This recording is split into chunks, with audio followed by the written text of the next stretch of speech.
का हो? ली ना होई गरम चाय ले आइल बनी पी ली।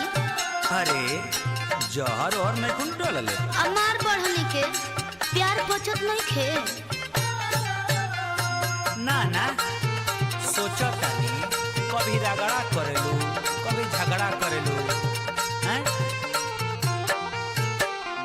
गरमी के दिन में लड़ाई करेलो कहते हैं ठंडा चढ़ाई करेलो। हे दे हमरा से झगड़ा के बिया मत बोई ना तो ये ठंडी में बहुत पछताए के पड़ी।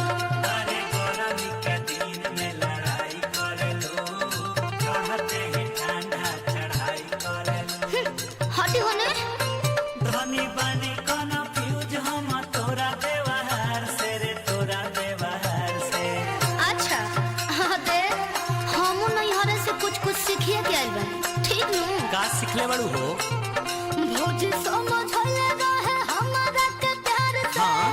भौजी समझले रहे हमारा के प्यार से कि जाड़ में न झगड़ा कोई जाला भतार से। तब तो हमार चानिए रही।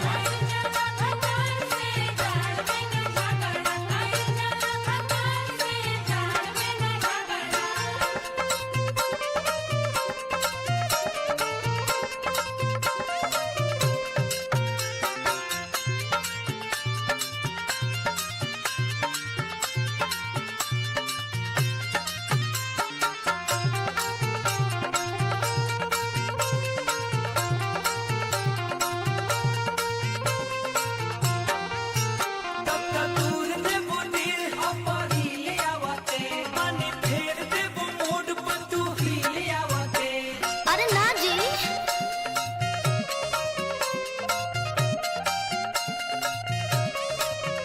आई आई राजा मैं आई के जौन खिसियाई राजा जी इतना चकरा ना होला मरदवा में हर में लड़ाई राजा जी।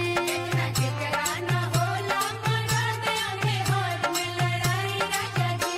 परेशानी रहने दूर नहीं होला मोर कपार से रे होला मोर कपार से। सुनी चली बाम लगा के घाम में सुता देता नी। ए चांद जलेबू का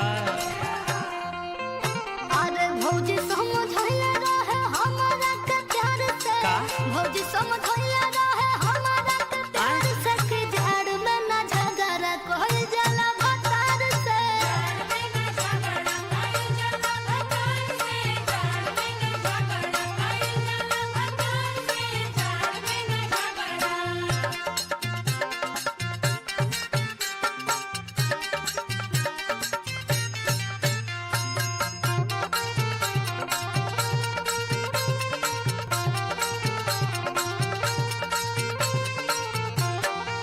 हो जब हम करी प्यार करेलू इनकार धनी बुझ गनी बड़ू तू तो हाव के यार।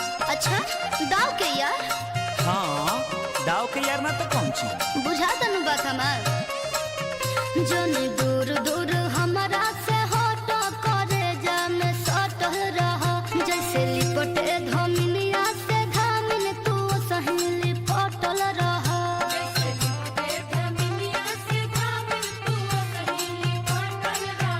कृष्ण जी अजित शंकर के पोल्हावेलू दुलार से पोल्हावेलू दुलार से। अच्छा हम बोलावे नी और वो ना बोलावे नी। ना हम तो कबो नहीं पोल्हावे। भौजी सम